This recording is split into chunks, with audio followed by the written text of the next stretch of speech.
इस वक्त हमारे साथ बातचीत के लिए मौजूद हैं सपा नेता रविदास मेहरोत्रा और लखनऊ मध्य से मौजूदा विधायक।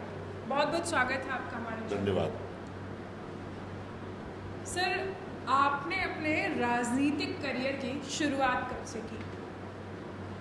1975 में यहाँ पर जय नारायण महाविद्यालय है, उसका मैं छात्र संघ का उपाध्यक्ष हुआ था। उसके बाद देश में आपातकाल लगा था। उससे पहले लोक नायक जयप्रकाश नारायण जी की अगुवाई में पूरे देश में छात्र युवा आंदोलन चला और मैंने उस छात्र युवा आंदोलन की अगुवाई करने का काम किया था। उसके बाद आपातकाल लग गया और मैं आपातकाल में 20 महीने लगातार जेल के अंदर बंद रहा। आज से लगभग 48 साल पहले आपातकाल में जुल्म, अत्याचार, अन्याय और तानाशाही की सारी सीमाएं तोड़ दी गई थी। हम लोगों ने 20 महीने लगातार जेल काटी और उसके बाद मैं लखनऊ विश्वविद्यालय छात्र संघ का महामंत्री हुआ और फिर मैंने पूरे प्रदेश में दर्जनों छात्र युवा आंदोलन की अगुवाई करी और 89 में मैं पहली बार विधायक हुआ और तब माननीय मुलायम सिंह यादव जी इस प्रदेश सरकार के मुख्यमंत्री हुए और उसके बाद से लगातार हम लोग जनता के मुद्दों को लेकर के संघर्ष करते रहे। जहां कहीं भी जुल्म, अत्याचार, अन्याय, दमन हुआ और उसके खिलाफ हम लोगों ने संघर्ष करने का काम किया। जनता के मुद्दों को लेकर के, जन समस्याओं को लेकर के मैं लगभग 250 बार जेल में गया। 2012 में जब मैं समाजवादी पार्टी से विधायक हुआ, विधायक होने के बाद 2016 में प्रदेश सरकार का मैं राज्य मंत्री हुआ श्रम प्रभार का। उसके बाद मैं कैबिनेट मिनिस्टर हुआ और 17 से 22 के बीच में फिर हम लोगों ने बिना पद के जनता की सेवा करने का काम किया और फिर जनता ने हमको मौका दिया। 2022 में हम फिर जो है अपने लखनऊ मध्य विधानसभा क्षेत्र से चुनाव यहाँ पर जीते। इससे पहले यहाँ पर जो भाजपा के विधायक थे वो 5 साल लगातार प्रदेश सरकार के मंत्री रहे, लेकिन जब मेरा नाम तय हुआ तो वो क्षेत्र छोड़ करके यहाँ से भाग गए और दूसरे क्षेत्र से चुनाव, बल्कि आज डिप्टी सीएम है। तो हम लोग हमेशा जनता के दुख में, उनके कष्ट में, उनकी समस्याओं के लिए संघर्ष करने का काम करते रहे हैं। इसलिए जनता का प्यार, स्नेह हम लोगों को मिलता रहा है। रविदास जी, ये कहा जा रहा है कि इस लोकसभा चुनाव यानी 2024 का जो लोकसभा चुनाव आने वाला है, इस चुनाव में आप अखिलेश यादव जी की अगुवाई में सांसदी तक लड़ने के लिए तैयार हैं? जी, 2024 में जो लोकसभा का चुनाव होने जा रहा है, इस चुनाव में 26 विपक्षी पार्टियों का महागठबंधन बन गया है जिसका नाम इंडिया है और इसमें समाजवादी पार्टी की मुख्य भूमिका है। समाजवादी पार्टी के राष्ट्रीय अध्यक्ष माननीय अखिलेश यादव जी ने मुझे लखनऊ क्षेत्र का प्रभारी बनाया है। मैं जोनल प्रभारी, सेक्टर प्रभारी, पोलिंग इंचार्ज, बूथ इंचार्ज और बूथ कमेटी बनाने का काम कर रहा हूं। उसको जब कभी पार्टी ने कोई भी दायित्व दिया है, मैंने उसको पूरी लगन, निष्ठा और ईमानदारी से उसे पूरा करने का काम किया है। समाजवादी पार्टी के राष्ट्रीय अध्यक्ष और इंडिया का महागठबंधन मुझको लखनऊ से चुनाव लड़ाएगा तो मैं लोकसभा चुनाव की तैयारी कर रहा हूं और पूरी ताकत के साथ चुनाव लड़के भारतीय जनता पार्टी को हम लोग हराने का काम करेंगे। हमारा यूपी की नारा है कि 80 हराओ और भाजपा हटाओ। रविदास जी, ये भी कहा जा रहा है कि इस बार जो आपने कहा 26 दल एक साथ आए हैं, तो वहीं पर भाजपा ने भी 31 दलों को अपने साथ खड़ा कर लिया है। तो इंडिया और एनडीए दोनों 2024 में कहाँ किसको कितना टक्कर दे पाएंगे? हमारे जो 26 विपक्षी पार्टियां हैं उसमें वो पार्टियां हैं जो जनता की समस्याओं के लिए पिछले कई वर्षों से संघर्ष करने का काम कर रही हैं, जो पूरे देश भर के अंदर जनता के मुद्दों को लेकर के लड़ने का काम कर रही हैं। हम लोग दमन के खिलाफ संघर्ष कर रहे हैं। एक तरफ ये गठबंधन है, दूसरी ओर जो भारतीय जनता पार्टी गठबंधन है उसमें CBI, income tax, ED, mafia, नक्सली और दंगाई कई पार्टियां शामिल हैं। इस बार लड़ाई इंडिया और एनडीए से हो रही है। इंडिया, पूरा देश इंडिया के साथ है और एनडीए का फुल फॉर्म है नक्सली दंगाई अलायंस। तो इस बार इंडिया की लड़ाई नक्सली दंगाई अलायंस से होगी और पूरे देश की जनता इंडिया को जिताएगी। रविदास जी, आपने कहा कि इंडिया की जो लड़ाई है वो एनडीए से है और इंडिया को जनता जिताएगी और एनडीए को हराएगी, लेकिन वही भाजपा सरकार जो है इस समय केंद्र में बैठी हुई है और जो भाजपा के कार्यकर्ता हैं, जो उनके नेता हैं, उनका कहना है कि इंडिया को तो पहले से ही जनता नकार चुकी है। भारतीय जनता पार्टी की सरकार 9 साल पहले बनी थी।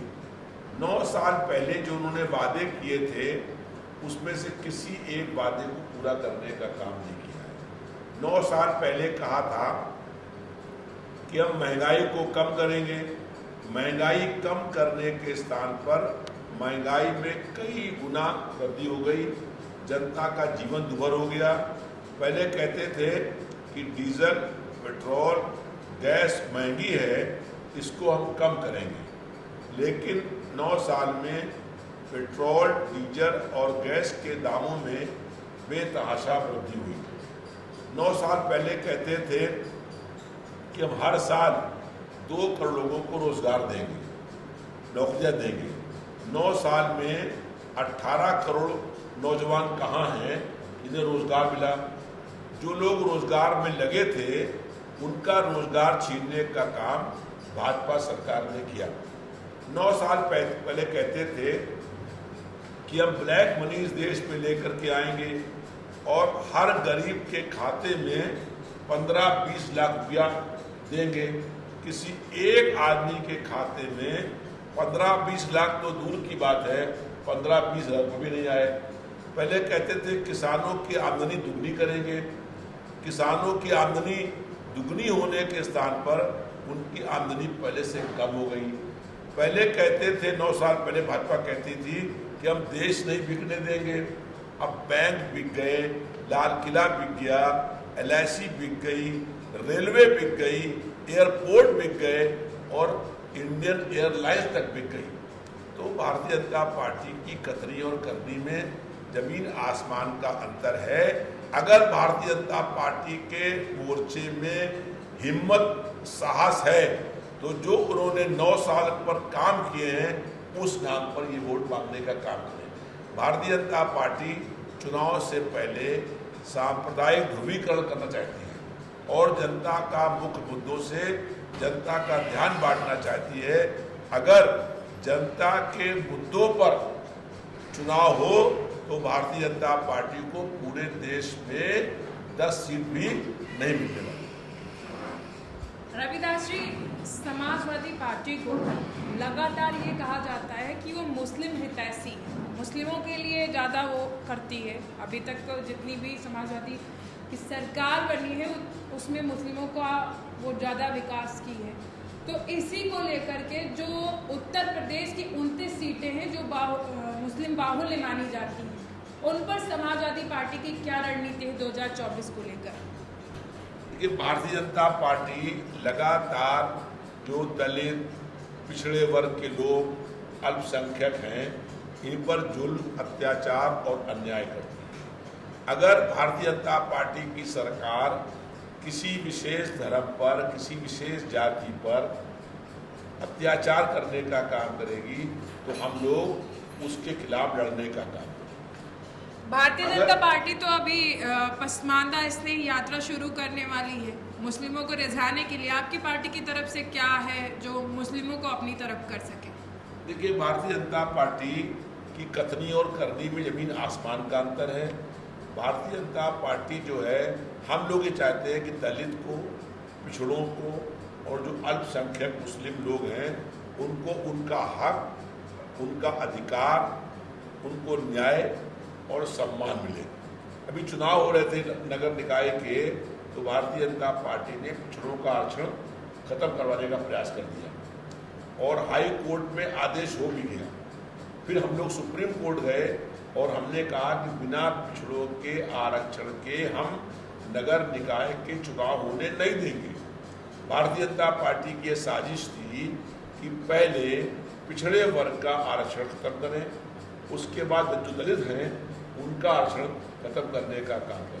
और भारतीय जनता पार्टी के नेताओं ने कई जगहों पर बाबा साहब डॉक्टर भीमराव अंबेडकर जी की मूर्तियों को तोड़ने का काम किया था और कई जगहों के ऊपर भारतीय जनता पार्टी ने समाज के जो शोषित, पीड़ित, कमजोर, अल्पसंख्यक वर्ग के लोग हैं उनके साथ जुल्म करने की सब सीमाएं तोड़ दी। अगर भारतीय जनता पार्टी किसी विशेष धर्म पर, किसी विशेष जाति पर अपमान करने का काम करेगी तो समाजवादी पार्टी उसके खिलाफ लड़ने का काम करेगी। और जो चुनाव अलग चीज़ है, हम लोगों का कहना है कि सब धर्मों का बराबर से सम्मान हो, सब धर्मों की, सब जातियों का उसको उसका हक मिले, उसको न्याय मिले। और इसके लिए हम लोग हर संघर्ष करने को तैयार हैं। हमारी जो सरकार बनेगी उसमें दलितों को, पिछड़ों को, अल्पसंख्यकों को और सभी वर्ग के लोगों को बराबर का सम्मान, अधिकार और न्याय मिलने का काम है। मेहरोत्रा जी, अखिलेश यादव को लेकर के भी कयास लगाए जा रहे हैं और आपकी पार्टी की तरफ से जो कार्यकर्ता हैं वो लगातार बयानबाजी करते आ रहे हैं कि इस लोकसभा चुनाव होने के बाद जो है अखिलेश जी प्रधानमंत्री बनेंगे। तो आपका क्या कहना है कि क्या वाकई में अखिलेश भैया आपके प्रधानमंत्री बनेंगे?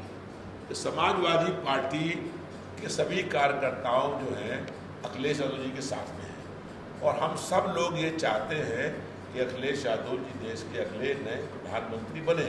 हमारी कोशिश है कि माननीय अखिलेश यादव जी देश के अगले प्रधानमंत्री बने, लेकिन लोकसभा चुनाव के बाद सांसद तय करेंगे कि देश का प्रधानमंत्री कौन होगा। और जिन 26 दलों के जो सांसद जीत करके आएंगे उनकी बैठक में लोकतांत्रिक तरीके से देश के प्रधानमंत्री का चयन होगा।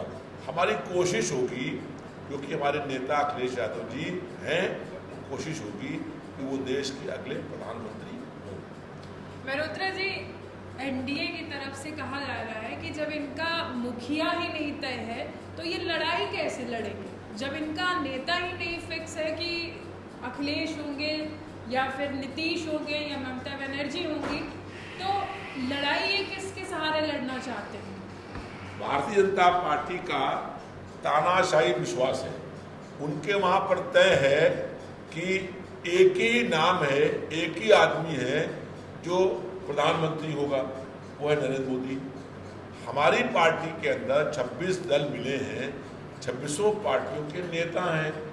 लोकसभा चुनाव के बाद सांसद तय करेंगे। हमारे पास बहुत से नाम हैं, माननीय अखिलेश यादव जी हैं, अरविंद केजरीवाल हैं, ममता बनर्जी जी हैं, नीतीश कुमार हैं, बहुत से नेता हैं जो प्रधानमंत्री बनने के योग्य हैं। प्रधानमंत्री बनने की कोई लड़ाई नहीं है। इस बार लड़ाई इस बात की है कि जो लोग देश को बेच रहे हैं, जो देश को तोड़ रहे हैं, जो नफरत फैला रहे हैं, उनको हटाना हमारा पहला उद्देश्य है। और जो सांसद जीत करके आएंगे वो तय करेंगे लोकतांत्रिक तरीके से कि देश का प्रधानमंत्री कौन हो। उनकी पार्टी में किसी भी गठबंधन के एनडीए के नेता की हैसियत नहीं है कि वो ये कह दे कि मेरा नेता जो है प्रधानमंत्री की लायक है। ये भी कहने की हिम्मत नहीं है। हमारे 26 दलों में हर पार्टी के जो राष्ट्रीय अध्यक्ष और नेता हैं वो प्रधानमंत्री बनने के योग्य हैं, लेकिन सांसद तय करेंगे कि प्रधानमंत्री कौन हो। हमारी कोशिश होगी कि अखिलेश यादव जी देश के अगले प्रधानमंत्री हों। एक आखिरी सवाल आपसे जानना चाहेंगे कि अगर आपको सांसदीय का चुनाव लड़ाया जाता है लोकसभा 2024 का, तो आप किस क्षेत्र से लड़ना पसंद करेंगे? हम लोगों ने लखनऊ संसदीय क्षेत्र में काम किया है। यहाँ की जनता के सुख में, उनके दुख में, उनकी समस्याओं में हम लोगों ने संघर्ष करने का काम किया है। हम लोग जनता की एक आवाज़ के ऊपर जहाँ भी कोई जनता ने पुकारा है वहाँ पर पहुँचे हैं। लखनऊ शहर की हर चौराहे के ऊपर हम लोगों ने संघर्ष किया है और लखनऊ शहर में आंदोलन करते हुए हम 250 बार जेल में गए हैं और 48 साल पहले 20 महीने जेल के अंदर बंद रहे थे। उसके बाद से अब तक जहां कहीं जनता ने पुकारा है हम लोग वहां पर गए हैं। चुनाव जितना हारने की हमें फिक्र नहीं है, हम जनता के बीच में रहकर काम करते हैं, काम करेंगे। जनता का सहयोग, समर्थन, आशीर्वाद और प्यार मिलेगा तो लखनऊ शहर में भारतीय जनता पार्टी को हराने की शुरुआत जो है वो लखनऊ शहर से ही होगी। आपने देखा कि रविदास मेहरोत्रा जी ने अपना जो चुनाव लड़ने का रणनीति है उसको बताया है। उन्होंने बताया कि हम लखनऊ से लोकसभा 2024 का चुनाव लड़ेंगे अगर अखिलेश जी विश्वास करके हमें 2024 के लिए सांसद का जो चुनाव है लोकसभा चुनाव उसके लिए खड़ा करते हैं। यहाँ से मैं यहीं से चुनाव लड़ूंगा क्योंकि ये मेरी कर्मभूमि है और इसी कर्मभूमि पर मैंने सालों बिताए हैं, जनता के बीच जाकर काम किया है। इसके साथ ही उन्होंने कहा कि अखिलेश यादव जो है इस बार नारा दे चुके हैं कि बीजेपी को हराना है तो 80 समाजवादी पार्टी को जिताना है। कैमरामैन सूरज के साथ मैं सोनम सिंह, TV 24 लखनऊ।